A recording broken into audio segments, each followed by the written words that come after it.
An assault is an offence that requires no physical contact whatsoever between the defendant and the victim.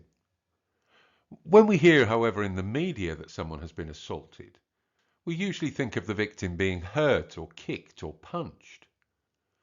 A legal assault, however, is a situation where the defendant has done something to make the victim think that they are going to have some kind of violence or force inflicted upon them. It's all to do with threats or acts that make the victim believe that they are going to be touched or hurt in some way. Now, when I teach this to students, they tend to be a little bit dismissive of the offence of assault. So, look, sir, I've just insulted him. I've threatened him with violence.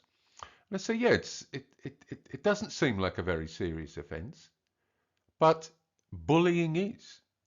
And in essence, that's what assault is.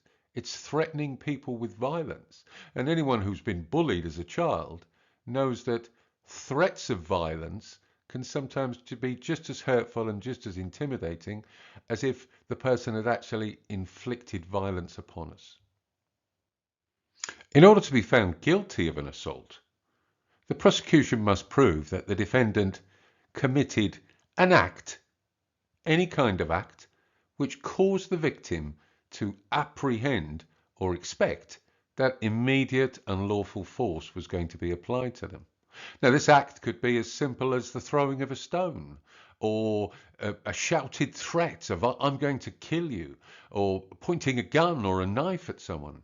Any of these acts could cause the victim to expect immediate unlawful force.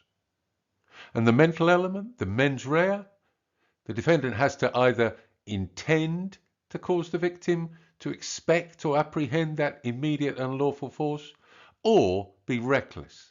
In other words, know that there is a risk and yet take that unjustified risk in causing the victim to apprehend immediate unlawful force.